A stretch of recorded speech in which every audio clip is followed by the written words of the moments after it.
Yo, welcome back to our lovely channel bosku. Airdrop mantap di sini. Untuk pagi yang cerah ini tentunya ini hari Senin ya. Selamat menjalankan aktivitas untuk semua anggota Airdrop mantap maupun yang belum jadi anggota ya. Boleh bagi kalian yang penasaran mau join channel Telegram Airdrop mantap bisa cari di kayak aku sendiri lebih sering mantengin chart untuk sekarang. Nah, jadi kali ini yang bakal dibahas karena emang udah aku bilangin tadi, aku itu lagi sering mantengin chart. Di sini aku tertarik banget untuk membahas market atau kelanjutan dari video yang awal kemarin. Gimana sih nasib altcoin ke depannya? Nah, ini adalah part 2 dari nasib altcoin. Jadi yang ini itu part satu, jadi yang sekarang dibahas itu part 2. Sebenarnya mungkin kalian udah tahu ya, sekarang itu fasenya lagi senang-senangnya market itu merangkak, tapi jangan lupa untuk melakukan DOR atau do your own research. Karena apa? Karena keuntungan, kerugian, dan resiko ditanggung masing-masing. Apa yang aku sebutin sekarang dan kedepannya itu adalah asumsi pribadi berdasarkan riset-riset pribadi ya. Jadi kalau kalian ingin memutuskan untuk melakukan suatu suatu hal dalam kurung pembelian atau penjualan itu harus berdasarkan hati kalian dan jangan berpatokan ke orang lain. Jadi kalau salah ibaratnya kita nyalain diri sendiri, tapi kalau bener ya alhamdulillah gitu. Nah lanjut kita langsung bahas aja. Yang terakhir kita bahas itu adalah gimana sih cara untuk menerka masa depan dengan cara melihat masa lalu. Dan di sini yang bakal kita bahas itu adalah yang bakal kita terka ini maksudnya masa depannya itu bukan masa depan percintaan kita, bukan masa depan kehidupan kita, bukan, tapi masa depan dari pergerakan suatu project ya, koin atau token. Dengan cara apa? Dengan cara melihat histori masa lalu. Ada yang berpendapat kayak gini, misalkan masa lalu nggak mencerminkan masa depan bosku. Tapi ada juga yang berpendapat kalau hal-hal seperti itu bakal terulang lagi. Jadi history repeat itself katanya. Kalau nggak salah ya, aku juga lupa-lupa sebenarnya. Nah, di sini kita bisa lihat di depan mata kita udah ada chart BTC di TradingView. Jadi bagi kalian yang mau riset, ini makasih banget untuk CMC Coin Market Cap, ini membantu banget. By the way, aku nggak di endorse, nggak di promo, nggak di apa segala macam. Tapi emang CMC ini enak banget untuk riset. Jadi kalian tinggal masuk ke bagian scroll ke bawah, bagian ada tulisan chartnya, ada tulisan trading view-nya, langsung klik aja. Dan di sini kalian bisa lihat ada pilihan untuk bulanan, mingguan, harian, berapa menit, atau berapa jam. Dan aku sendiri di sini lagi nampilin, bukan make yang bulanan ya. Lagi nampilin yang bulanan. Ini udah tersedia tiga, yaitu BTC Price, Ethereum Price, sama Cardano Price. Jadi kenapa sih aku ngebandingin ketiganya? Yang pertama itu adalah BTC. BTC seperti yang kalian tahu adalah induk dari segala koin atau token. Sedangkan untuk ETH itu adalah induk dari altcoins ya. Terus Cardano ini adalah dalam kurung altcoinnya itu sendiri bosku. Kita masuk ke pembahasan pertama, yaitu chart dari BTC. Kalian lihat chart BTC sekarang itu udah break all time high di tahun 2021 yang mana angkanya itu 69.000 lebih ya, all time high 2021 itu. Dan sekarang per hari ini dia itu udah di 90,7K, 90.000 lebih. Dan kita masuk ke ETH nanti ya, kita bahas histori BTC dulu. Jadi BTC ini udah break all time high, ingat harus di note BTC ini udah break all time high. Terus kita ganti mingguan mungkin lebih enak. Ganti weekly. Ingat, yang kita harus ingat di sini harga atau pergerakan harga BTC ini curam, jadi dia ini lebih lebih runcing ke atas kenaikannya. Kalau kita scroll ke belakang di tahun 2020, di tahun 2020 bulan 11 ya. Nah, di bulan 11 dia itu mulai kenaikan juga sama kayak di bulan 11 2024 ya. Tapi kenaikannya lebih curam. Di sini di bulan 11 ini dia belum break all time high bosku. Di tanggal 16 nih misalkan, harganya itu high-nya 18K dan di sini dia itu 19K. Jadi dia belum break all time high, sedangkan di sini dia udah break all time high, udah lumayan jauh dari all time high-nya. Coba kita bandingin ke Ethereum. Nah, Ethereum di sini masih lumayan jauh dari all time high-nya. Kalian bisa lihat di sini, rentang harganya itu dari sini ke sini ibaratnya kan. Ini lumayan jauh, kita ganti ke weekly. Nah, segini ya, jadi lumayan jauh. Kita scroll ke belakang dan bahkan di sini pun di November ya. Di November 2020, November 2020 sama kayak BTC, dia mulai merangkak, tapi perbedaannya signifikan banget. BTC hampir menyentuh ATH di 2020 bulan 11, sedangkan Ethereum ini masih jauh. Kita bisa lihat di sini untuk di tanggal 16 November harga high-nya 580, sedangkan di sini 1400 lebih kalau nggak salah. Nah, di sini 1440 untuk ATH-nya, tapi di sini masih untuk November 2020 di 580. Hampir deket-deket 3 kali lipat ya bos, sedangkan BTC dikit lagi. Nah, jadi kesimpulannya apa sih? Emang kesimpulannya kalau menurut aku sendiri, untuk pergerakan BTC sama ETH itu bakal mendahului pergerakan mereka dulu. Karena apa? Karena ya memang kayak gitu yang terjadi bosku.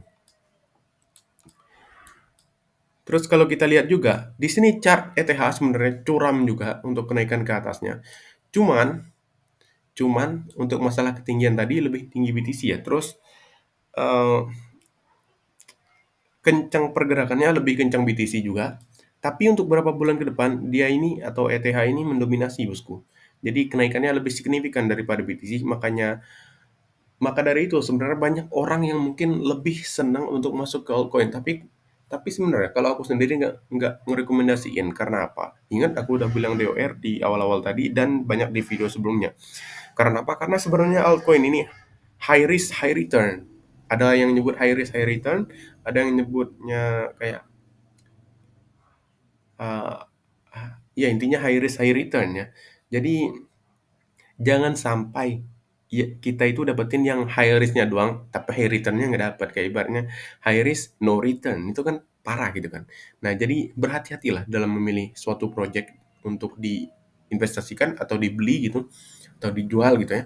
Karena apa? Karena kita itu harus nurutin hati, nurutin insting kita sendiri supaya kita ke depannya nggak nyalahin orang, bosku.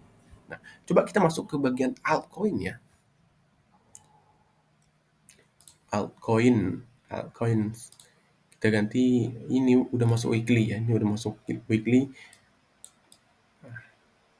Untuk di bulan 11 sekarang, Cardano ini baru mulai menunjukkan candle-candle hijau yang hijau merona ya.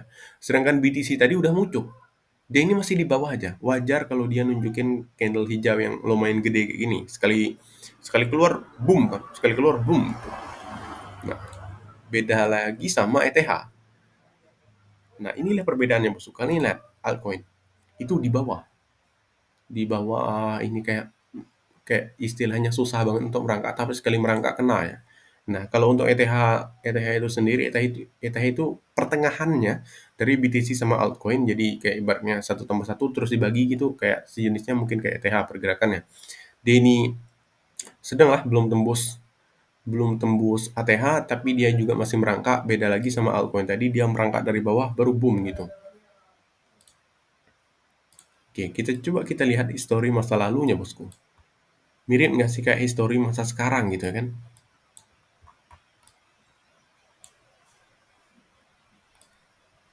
Oh, agak-agak sulit ya ininya. Ini karena chartnya, waduh. Oke lah, kayak gini lah mungkin ya. 23 April 2018. Oke, kita lihat. Sorry, ini bukan high-nya untuk bull run sebelumnya. Kalau nggak salah itu Cardano atau ADA ini. Untuk high-nya sendiri, untuk top-nya sendiri, top harganya ya, itu di harga 1 USD kalau nggak salah. Jadi bukan di 0,38 bukan, tapi di 1 USD. Dan kita lihat di sini di bulan 11 tanggal 20 lebih kita tadi ya, 23 atau 16 lah. Ini harga high-nya 0,15, sedangkan harga all time high dari cycle sebelumnya itu 1 USD. Jadi dia itu masih turun mungkin 70 sampai 80%. Nah, tapi untuk berapa bulan ke depan atau berapa minggu ke depan, dia ini menunjukkan kenaikan signifikan. Beda kayak ETH tadi. ETH tadi harganya pertengahan ibaratnya ya, merangkak pun gimana nyebutinnya ya? Lumayan menjanjikan, lumayan enak gitu dilihat caranya. Cuman untuk altcoin sendiri ini datar banget, Bosku. Datar banget, tapi kita bisa lihat di sini. Dia masuk ke bulan Desember mulai ada kenaikan signifikan, terus naiknya itu curam banget sampai bulan Februari. Nah, di sini jadi kita bakal ngomongin masalah kesimpulannya. BTC itu kenaikannya emang mendahului berdasarkan histori masa lalu dan berdasarkan chart sekarang. Dia ini udah break all time high sedangkan ETH belum dan Cardano pun masih jauh. Nah, untuk dari segi pergerakan segi kecuraman chartnya ya, segi kecuraman chartnya kita lihat di sini. Kita lihat kita ganti weekly kita ganti monthly ya, sorry. Nah, BTC sangat curam chartnya ke atas, sedangkan ETH ini belum belum break all time high dan Cardano kita lihat masih jauh dari all time high. Nggak tahu kalau untuk altcoin ini bakal nyentuh all time high lagi atau enggak. Karena apa? Karena ya kayak yang udah aku bilang di awal DOR. Karena nggak semua altcoin itu bakal nyentuh ATH lagi. ATH di masa depannya. Soalnya ATH masa belakang atau masa lampau itu nggak mencerminkan suatu project itu harus tembus ATH lagi di masa depan ya. Sebenarnya ada project yang udah aku riset yang emang benar nggak tembus ATH lagi di tahun 2021 kalau nggak salah. Dia itu udah launching dari sebelum 2027 ya. Berarti mungkin launchingnya di 2016 atau tepat mungkin di 2027. Jadi waktu itu dia tembus ATH di cycle sebelumnya atau di 2017 sorry puncak, terus turun lagi di tahun 2018, 2019 merangkak, 2020 merangkak ya kan. 2021 dia nggak tembus ATH. Nah, maka dari itu aku saranin untuk lebih teliti dalam memilih suatu project untuk diinvestasikan, Bosku, atau dibeli atau dijual gitu ya kan. Nah, jadi kesimpulannya kayak gitu. Bagi yang masih penasaran mungkin jangan jangan lupa untuk komen di kolom komentar. Silahkan keluarin hujatannya mungkin karena aku juga open mind. So, untuk video kali ini sampai di sini aja, takutnya kepanjangan. So, see you guys in the next video.